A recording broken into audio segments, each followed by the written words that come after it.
Praise the lord. మన ప్రభును మన రక్షకుడైన యేసుక్రీస్తు వారి ఉన్నతమైన నామంలో మీ అందరికీ మా హృదయపూర్వక వందనములు. ఈ రోజు దేవుని వాక్యము, వెంటనే తలుపులన్నయూ తెరుచుకొనెను, అందరి బంధకములు ఊడెను. అపోస్తుల కార్యముల గ్రంథము 16వ అధ్యాయము 26వ వచనము. And immediately all the doors were opened and everyone's bonds were unfastened. Acts chapter 16 verse 26. ఈ రోజుకు గాను సర్వశక్తి కలిగిన దేవుడు మనకు అనుగ్రహించిన వాక్య భాగమును బట్టి ధ్యానించుకుందాము. ప్రభునందు ప్రియమైన సహోదరి సహోదరులారా, దేవుడు నీ ఎదుట మూసుకొని పోయిన ద్వారాలు తెరవగలడు, నీవు కృంగి ఉన్న బంధకాల నుండి నీకు విడుదల ఇవ్వగలడు అనే మాటను నీకు ఈ రోజున గుర్తు చేస్తున్నాడు. నువ్వు అనుకుంటున్నావేమో అన్ని ద్వారాలు మూసుకొని పోయాయి, ఎక్కడకు కదలలేనటువంటి పరిస్థితి, ఏ పని చేయలేనటువంటి స్థితి నాకు వచ్చింది, ఇప్పుడు నేనేం చేయలేను అని ఆలోచిస్తున్నావేమో. కంగారు పడకు, నీ ఎదుట తలుపులు తెరవబడబోతున్నాయి. నీవు అనేకమైన బంధకాల చేత కట్టబడి బంధించబడి ముందుకు సాగలేని వ్యక్తివిగా ఉన్నావేమో. నీవు ఈ రోజున ఎటువంటి బంధకాల నడుమ చిక్కుకున్నా సరే, యేసయ్య ఆ బంధకాల నుండి నిన్ను విడిపింపబోతున్నాడు. ఈ యొక్క లేఖన భాగమును మనం చూస్తే, పౌలు శీలలు చెరసాలలో రోమీల ద్వారా బంధింపబడి ఉన్నారు. వారిని బాగా కొట్టి చెరసాలలో వేశారు. వారి కాళ్లకు బోండా వేసి బిగించారు. వారి ఎదుట ఆ చెరసాల తలుపులు కూడా మూశారు. ఇలాంటి స్థితిలో ఉన్నవారు ఎక్కడికి వెళ్ళలేరు. అర్ధరాత్రి బంధించారు. సహాయం చేయడానికి ఎవ్వరూ రారు అని అనుకున్నారు. కానీ అకస్మాత్తుగా మహాభూకంపం కలిగింది. చెరసాల పునాదులు అదిరాయి, తలుపులన్నీ తెరవబడ్డాయి, అందరి బంధకాలు ఊడాయి. ఎంత పకడ్బందీగా వారిని బంధించినా చాలా ఈజీగా అన్ని ఓపెన్ అయిపోయాయి.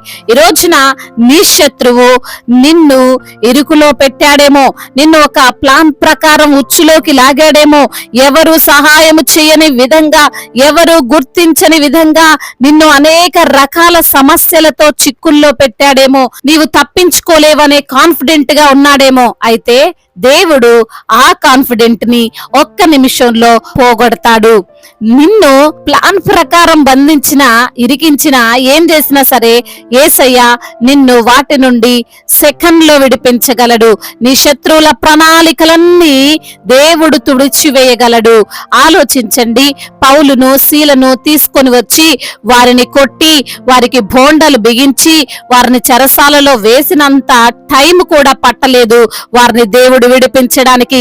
సర్వశక్తి గల దేవుని కార్యాలు అలానే ఉంటాయి, అద్భుతంగా ఉంటాయి, ఊహించని విధంగా ఉంటాయి.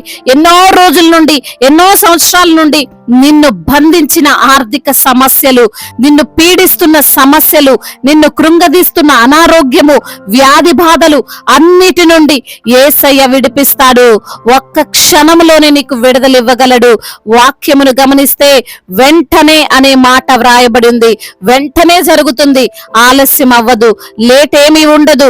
నీ బంధకాలు, నీ కుటుంబాన్ని ఆవరించిన బంధకాలు, నీ బిడ్డలను కట్టివేసిన అపవాది క్రియలన్నీ తెగిపడబోతున్నాయి. తలుపులు ఏవైతే మూసుకొని పోయాయో, ఎటువంటి అవకాశాలు రాకుండా తలుపులు అడ్డుగా ఉన్నాయో, ఏమి అర్థం కాకుండా, నీవు ఏమి గ్రహించకుండా గమనించకుండా ఆ తలుపులు నిన్ను చేస్తున్నాయేమో, వాటిని దేవుడు ఈ రోజున తెరవబోతున్నాడు. ఆయన కార్యము ఆలస్యము లేకుండా వెంటనే చేయబోతున్నాడు. కాబట్టి నీవు ఈ రోజున నిరుత్సాహపడాల్సిన అవసరము లేదు. సహాయము దేవుడు పంపిస్తాడు. ఎవరు రాలేని స్థలాలకు, ఎవరు అడుగు పెట్టలేని ప్రాంతాలకు దేవుడు రాగలడు. భయపడకు. అయితే పౌలు శీలల జీవితంలో ఆ రోజున జరిగిన అటువంటి అద్భుతం ఈ రోజున మన జీవితంలో జరగాలి అంటే మనం కూడా వారు చేసిన పనినే చేయాలి. వారికి అన్ని కష్టాలున్నా, బాధలున్నా, శరీరం అంతా గాయమైనా వారు ఆ అర్ధరాత్రి సమయములో దేవుణ్ణి స్తుతిస్తున్నారు, ప్రార్థిస్తున్నారు, వారు దేవుణ్ణి మహిమపరుస్తున్నారు. అనగా వారి బాధల్లో వారి కష్టాల్లో కూడా వారు దేవుణ్ణి స్తుతిస్తూ కీర్తిస్తూ పాడారు. నీవు అలానే ఉండాలి. నీ కష్టములో, నీ యొక్క బాధల్లో, నీ అనారోగ్యములో, నీ ఆర్థిక కష్టములో, నీ అసమాధానకరమైన పరిస్థితుల్లో నీవు దేవునికి ఇంకా దూరం కావద్దు. అటువంటి పరిస్థితుల్లో దేవునికి ఇంకా దగ్గర కావాలి. అపవాది నిన్ను దూరం చేయాలనుకుంటాడు గాని నీవు మాత్రం దేవునికి దగ్గర అవుతూనే ఉండాలి. నీ సమస్యల్లో దేవుణ్ణి స్తుతించు, దేవుణ్ణి కీర్తించు, దేవుణ్ణి ఆరాధించు. తప్పకుండా మూయబడిన తలుపులు తెరవబడతాయి, వేసి ఉన్న బంధకాలన్నీ ఊడిపోతాయి. దేవుడు ఈ మాటలను దీవించి మన హృదయములో ఫలింప చేయునుగాక. వాక్య భాగమును బట్టి ప్రార్థించుకుందాము. ప్రతి ఒక్కరు కూడా ప్రార్థనలో ఏకీభవించగలరు. ప్రార్థన. మహాశక్తి సంపన్నుడా, మహోన్నతుడా, కృపా కనికరములు కలిగిన దేవా, జీవాధిపతి, మీకు స్తోత్రాలు చెల్లిస్తున్నాం. అద్భుతాలు జరిగించువాడవు, ఆశ్చర్యకరుడవు, ప్రేమామయుడువు, కృపామయుడువు, దయగలిగిన దేవుడవు తండ్రి, యథార్థవంతుడవు, న్యాయవంతుడవు తండ్రి, నీకు స్తోత్రాలు చెల్లిస్తున్నామయ్యా. అవును ప్రభువా, ఈ రోజున ఎందరైతే బంధకాల్లో ఉండి ప్రభా మీకు మొరపెడుతున్నారో ప్రభా, అయ్యా మరి తండ్రి ఎన్ని కష్టాలు వచ్చినా, ఎన్ని శ్రమలు వచ్చినా ప్రభా మరి తండ్రి మిమ్మల్ని స్తుతిస్తున్న బిడ్డలున్నారు, మిమ్మల్ని ఆరాధిస్తున్న బిడ్డలున్నారు ప్రభా. వారి జీవితంలో మూసుకుపోయిన ప్రతి ఒక్క ద్వారాన్ని తెరవబడబోతున్నదని ఈ రోజున వాక్యం ద్వారా మీరు మాతో మాట్లాడారు. అవును తండ్రి, అయ్యా ప్రతి బిడ్డను జ్ఞాపకం చేసుకోండి. వారికి ఉన్న అనారోగ్య సమస్యలు, వారికి ఉన్న ఆర్థిక పరమైన ఇబ్బందులు, వారికి ఉన్న కష్టాలు, వారికి ఉన్న నష్టాలు అన్నిటిని జ్ఞాపకం చేసుకోండి ప్రభా. నా తండ్రి, అయా తండ్రి మీ యొక్క ఆశీర్వాదకరమైనటువంటి ద్వారాన్ని బిడ్డల ఎదుట తెరిచి ఉంచమని తండ్రి బ్రతిమిలాడుకుంటున్నాము తండ్రి. అయా మరి తండ్రి పౌలు, శీలలు ప్రభా ఎన్ని కష్టాలు వచ్చిన ప్రభ మిమ్మల్ని స్తుతించారు, మిమ్మల్ని ఆరాధించారు, మీ నామాన్ని ఘనపరిచారయ్యా. అటు విధంగా ప్రతి బిడ్డ ఉండాలని ప్రభ, మిమ్మల్ని స్తుతించాలని, కీర్తనలు పాడాలని, అయ్యా మీ నామాన్ని ఘనపరచాలని నా తండ్రి. అయ్యా ఈ రోజున లేఖనము ద్వారా మీరు మాతో మాట్లాడారు ప్రభ. అనారోగ్యముతో బాధపడుతున్న ప్రతి బిడ్డను మీరు తాకండి, సంపూర్ణ ఆరోగ్యాన్ని దయచేయండి. స్వస్థపరిచే దేవుడవు నీవే, నీకు అసాధ్యము కానిదంటూ ఈ లోకంలో ఏది లేదు. సమస్తమును సాధ్యపరచగలిగిన దేవుడవు తండ్రి. అయ్యా ప్రతి బిడ్డను మీరు ముట్టండి, సంపూర్ణ ఆరోగ్యాన్ని దయచేయండి. ఆర్థిక సమస్యలను కొట్టివేయండి, అప్పుల భారాలన్నిటి నుంచి కూడా వారికి విడుదల దయచేయండి. నీ భారము నా మీద మోపుము, నేను నిన్ను ఆదుకుంటానంటున్నారు తండ్రి. అట్టి రీతిగా ప్రభ ప్రతి బిడ్డ భారాన్ని మీ పైన వేస్తుండగా తండ్రి, అయా వారి యొక్క భారం అంతటిని తొలగించమని వేడుకుంటున్నాం. అడుగుడు ఇవ్వబడునంటున్నావు, వెతకుడి దొరుకును, తట్టుడి తెరవబడునంటున్నావు తండ్రి. ప్రతి బిడ్డను ప్రభ అయా వారు అడిగిన దానికంటే, ఊహించిన దానికంటే అత్యధికమైనటువంటి మేలులు వారి జీవితంలో జరిగిస్తూ రమ్మని వేడుకుంటున్నామయ్యా. కుటుంబంలో క్షేమాన్ని దయచేయండి, కుటుంబంలో సంతోషాన్ని, సమాధానాన్ని దయచేయండి ప్రభ. అయా కుటుంబంలో తండ్రి రోగములు, రుగ్మతలు అన్నిటిని కొట్టివేయమని వేడుకుంటున్నాం తండ్రి. సమాధాన స్థితిని దయచేయండి. ముఖ్యంగా ప్రభ ప్రేమ కలిగి వారు జీవించుటకు సహాయము దయచేయండి. మీ మాటకు లోబడే కుటుంబముగా, యథార్థముగా జీవించే కుటుంబముగా ప్రతి కుటుంబాన్ని నిలవబెట్టుకోండి.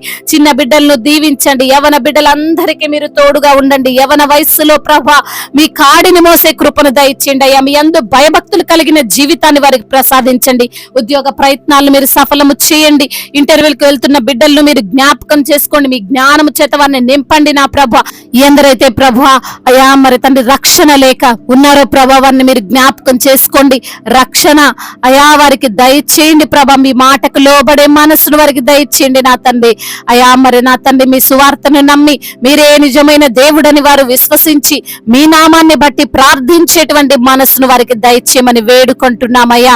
అదే విధంగా అధికారులందరికీ మీరు తోడుగా ఉండండి అయ్యా. వారిని మీరు దీవించండి, ఆశీర్వదించండి. దైవజనులందరికీ మీరు తోడుగా ఉండండి అయ్యా. సువార్థికులను బలపరచండి అయ్యా. మీ సువార్త సేవ చేస్తుండగా ఎదురయ్యే అడ్డంకులు, ఆటంకాలు అన్నిటి నుంచి కూడా విడుదల దయచేయండి ప్రభా. అదే విధంగా నా ప్రభా మిషనరీస్ ని దీవించండి అయ్యా. వారు ఉన్న ప్రాంతాన్ని విడిచిపెట్టి మీ సేవ నిమిత్తము వారు బయలుదేరి ఉండగా నా ప్రభా అయ్యా వారి మార్గాలని సరళము చేయండి. వారి అవసరతలన్నిటిని తీర్చండి. అనేక ఆత్మలను రక్షించే భారము వారికి మీరు దయచేసినందుకు స్తోత్రాలు చెల్లిస్తున్నామయ్యా. అదే విధంగా నా ప్రభువా అయ్యా బిజినెస్ చేస్తున్న వారిని దీవించండి, చేతి పని చేసుకున్న వారిని ఆశీర్వదించండి. రైతులను మీరు దీవించండి, వారి పడే కష్టానికి తగిన ప్రతిఫలాన్ని దయచేయండి. అదే విధంగా నా ప్రభువా ఎందరైతే బిడ్డలు సంతానం లేక బాధపడుతున్నారో, కన్నీరు కారుస్తున్నారో, అవమానాలను ఎదుర్కొంటున్నారో ప్రతి బిడ్డ అవమానాలన్నిటిని ఆశీర్వాదకరంగా మార్చండి. వారికి తండ్రి మీ యొక్క దీవెనలను దయచేయమని వేడుకుంటున్నాం. వేడుకుంటున్నాం. గర్భిణీ స్త్రీలను దీవించండి, వారికి కావలసిన శక్తిని, బలాన్ని, బ్లడ్ ను మీరు సమకూర్చండి తండ్రి. ధైర్యాన్ని ప్రసాదించండి, నార్మల్ డెలివరీ కావడానికి సహాయం చేయండి. అదే విధంగా ఇప్పుడే పుట్టిన చంటి బిడ్డలను కూడా దీవించండి, మంచి ఆరోగ్యం వారికి దయచేయండి. అనాథలను ఆదరించండి, అభాగ్యులను ఆదుకొనండి. తల్లిదండ్రులు లేని వారి పక్షముగా మీరుండి న్యాయమును తీర్చండి. అయా కోర్టు సమస్యలు, భూతగాథ సమస్యలు అన్నిటి నుంచి విడిపించండి. గృహము లేని బిడ్డలకు సొంత గృహాన్ని దయచేయమని వేడుకుంటూ మా నాథుడు సర్వశక్తిమంతుడు సజీవుడైన యేసుక్రీస్తు వారి శక్తి కలిగిన నామములో ఈ ప్రార్థనను అడిగి వేడుకొని పొందుకొని ఉన్నాము మా ప్రియ పరలోకపు తండ్రి. ఆమేన్. ఈ రోజు పెళ్లి రోజు మరియు పుట్టినరోజు జరుపుకుంటున్న వారందరినీ దేవుడు దీవించి సకల మేలులతో, సకల ఆశీర్వాదములతో, కృపాక్షేమములతో, శాంతి సమాధానముతో, మెండైన దీవెలతో దేవుడు మిమ్మల్ని నింపునుగాక. మీ యొక్క ప్రార్థన అవసరతలను మాకు తెలియజేయగలరు. మీ కొరకు మేము తప్పక ప్రార్థిస్తాము. మొదటిసారిగా మన యొక్క ఆదరణ వాక్యం చూస్తున్నట్లయితే తప్పకుండా సబ్స్క్రైబ్ చేసుకోగలరు. ఈ వాక్యం మీకు ఆశీర్వాదకరంగా ఉండినట్లయితే అనేకులకు కూడా ఈ వాక్యాన్ని పంపి మీరు కూడా దేవుని యొక్క రాజ్య సువార్తలో పాలిభాగస్తులు కావాలని దేవుని పేరిట మనవి చేసుకుంటున్నాను. దేవుడు మిమ్మల్ని ప్రేరేపించినట్లయితే విశ్వాసముతో సాగుతున్న ఈ పరిచర్యను ప్రోత్సహించండి. May God bless you all. దేవుడు మిమ్మల్ని దీవించి బలపరిచి స్థిరపరచును గాక.